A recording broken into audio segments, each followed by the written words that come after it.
hello लोगोफोर माबोरै दं मोनसे गोजोनथाव खौरां राकेश ब्रह्म सारा UPPL खौ रिजिगनेशन होबाय UPPL निफ्राय ओंखारबाय इलेक्शन जोब्बाय UPPL खतम राकेश ब्रह्म गैला एक्चुअली निउजखौ दिनै खोनानानै आरो राकेश ब्रह्मनि जितु स्टेटमेन्टखौ खोनानानै जोबोद मोजां मोनदों आरो गोसोआव जोबोद गोजोननाय मोनदों मानो होनबा राकेश ब्रह्म सारा UPPL नि जितु लेखा बेखौ मोजाङै फरायबाय दिनै UPPL आ राकेश ब्रह्म सारखौ मा थिनो मा मावहोयो मा खोथा बुंहोयो बेखौ राकेश ब्रह्म सारा मोजाङै बुजिजोबबाय बेनिखायनो दिनै बिथाङा जेबो सिन्था धारा खालामालासे गुबुन खोथा सानालासे UPPL निफ्राय ओंखारबाय राकेश ब्रह्म सारनियाव जितु खनि ग्रह नांनानै दंमोन बे खनि ग्रहआ दिनैनिफ्राय दानगारलांबाय होननानै साननानै लाबाय मानो होनोबा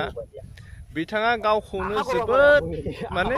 खैफोदनि लामायाव लाबोदोंमोन जितु UPPL नि मिशन आरो भिजनआ राकेश ब्रह्मनि थाखाय बहुत बेसेबा गेदेर खैफोदमोन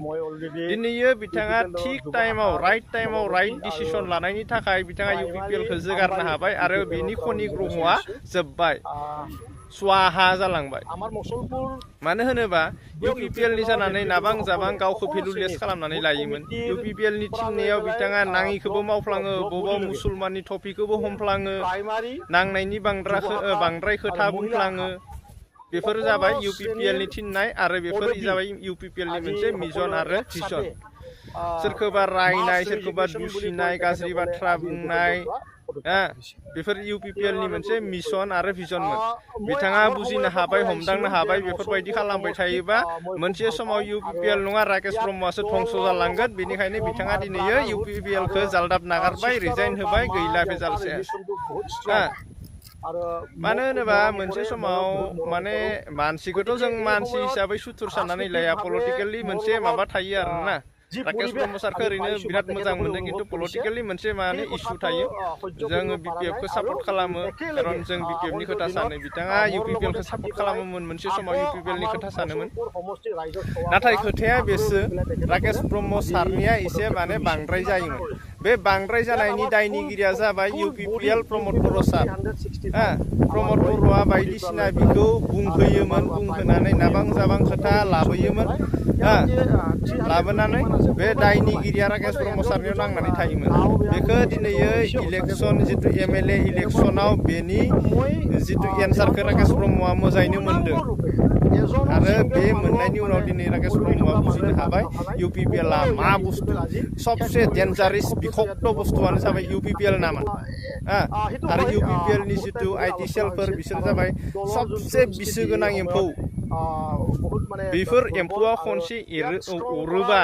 थारमाने ओरैबायदि गानो रोङै बेमार जायो बेनि मुलिखौ इन्डियायाव मोना बेसेबा गोजान हादरावसो मोनो माबायाव मा होनो सुइजारलेण्ड ना मा होनो बेयावसो मोनो UPPL नि जितु बिखक्त एम्फौफोरा अरोबा बिनि मुलिखौ सुइजारलेण्डआव मोनो लोगोफोर नोंथांमोना मिथिगोन ना मिथिया आं दिनै खोन्थानानै होबाय नाथाय राकेश ब्रह्म सारा जितु खनि ग्रह नांनानै दंमोन बियो जोबलांबाय खायसे मानसिफोरानो ओरैबायदि बुंदोंमोन आं दा बेफोर बाथ्राखौ बुंफिननो लुगैदों राकेश ब्रह्म सार बायदिया मालाबाबो UPPL खौ नागारनायबो नङा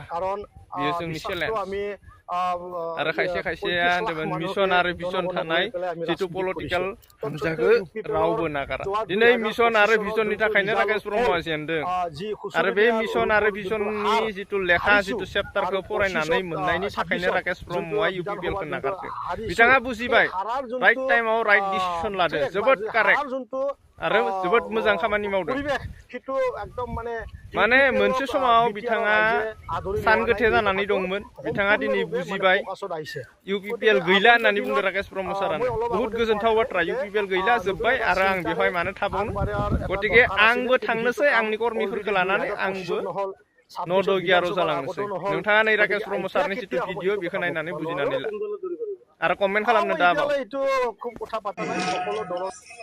মাঙ্গিবলৈ এই মিটিংখন ৰাখিছিলোঁ আৰু মই সিদিনাখন অকল বিলাই লৈছিলোঁ যে মই আজিৰ পৰা আৰু UPPLত নাথাকোঁ আৰু আজিৰ যোনটো মিটিং মই যেহেতু UPPL এৰিলোঁ এতিয়া মোৰ যি এই সময়ত মোৰ লগত মচলপুৰ সমষ্টিৰ লগতে UPPL হৈ পেলাই আপোনালোকে যিহেতু বহুত সময় মোৰ মনৰ বল আৰু মোক কাম কৰিবলৈ সুবিধা দিছিল, এই গতিকে আকৌ এবাৰ মোৰ যোনটো নতুন যাত্ৰা জীৱনৰ ৰাজনৈতিকভাৱে নতুন যাত্ৰাত যিহেতু মই গৈ আছো, এই নতুন ৰাজনৈতিকৰ জীৱনত আপোনালোকৰ মোৰ লগত একে সহমত আছে না নাই, আপোনালোকে মোক আগৰ দৰে আৰু কাম কৰিবলৈ বা এই সমষ্টিটোক ৰাজনৈতিকভাৱে সক্ৰিয় হৈ থকাটো বিচাৰে না নাই, তাৰ হৈ মই লাষ্টবাৰৰ কাৰণে আমাৰ মচলপুৰ ব্লক UPPLৰ সভাপতিক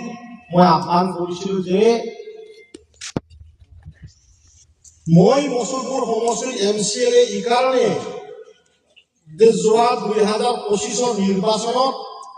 মোক UPPLে টিকেট দিছিলে আৰু আপোনালোকৰ বহুতখিনি শ্ৰম, বহুতখিনি এনাৰ্জি, বহুত চেষ্টাৰ মাজত য'ত নেকি সমগ্ৰ UPPLৰ যি আমাৰ কেণ্ডিডেট সমূহ আছিল ছিন্ন বিচ্ছিন্ন হৈ গৈছিল, এই সময়তো আমি